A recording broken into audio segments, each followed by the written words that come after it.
বামেদের পাল্টা জবাব দিতে প্রস্তুত হচ্ছে বিজেপি যুব মোর্চা। আগামী 23-এ আগরতলার যুব জমায়েত এবং র্যালি করবে শনিবার মুক্তধারা অডিটোরিয়ামে। এই নিয়ে প্রস্তুতি বৈঠক হয়।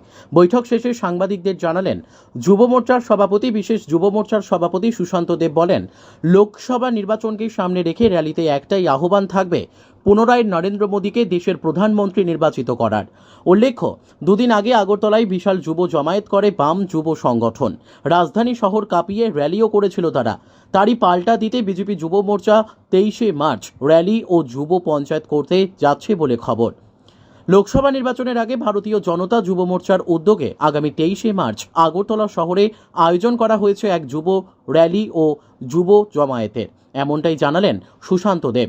র্যালিটি রাজধানীর রবীন্দ্র ভবন প্রাঙ্গণ থেকে শুরু হয়ে শহর ঘুরে যাবে প্যারাডাইস চৌমুহনীতে। সেখানেই সভা করবেন তারা।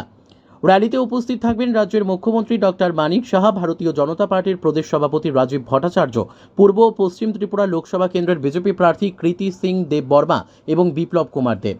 এই র্যালি ও যুব জমায়েতকে সফল করার লক্ষ্যে আগরতলা শহরের মুক্তধারা অডিটোরিয়ামে শনিবার অনুষ্ঠিত হয় এক প্রস্তুতি বৈঠক। শনিবারের এই প্রস্তুতি বৈঠকে উপস্থিত ছিলেন প্রদেশ যুব মোর্চার প্রভারী তথা প্রদেশ বিজেপির সাধারণ সম্পাদক অমিত রক্ষিত এবং বিধায়ক শম্ভুলাল চাকমাও। লোকসভা নির্বাচনকে সামনে রেখে আমরা ভারতীয় জনতা যুব মোর্চার উদ্যোগে আগরতলাতে একটা যুব র্যালি ও যুব জমায়েতের একটা প্রস্তুতি নিচ্ছি। তো সেই প্রস্তুতিকে সামনে রেখে আজকে আমাদের বৈঠক একটাই, মোদিজির নেতৃত্বে, মোদিজি আমাদের মার্গদর্শক, মোদিজির নেতৃত্বে আমরা সারা ভারতবর্ষব্যাপী যুবকরা অনেক এগিয়ে গেছে এবং আমাদের রাজ্যকে, ভারতবর্ষকে শ্রেষ্ঠত্ব দিকে নিয়ে যেতে গেলে আগামী দিনে আমরা মোদিজিকে তৃতীয়বারের জন্য প্রধানমন্ত্রী বানাবো। সেই লক্ষ্যে আগামী 23 তারিখে আমাদের যুব র্যালি ও যুব জমায়েত। আমরা রবীন্দ্র ভবন প্রাঙ্গণে আমরা জমায়েত করে, মিছিল করে প্যারাডাইস চৌমুহনীতে আমরা সভা করব। Bureau report, news daily Bharat.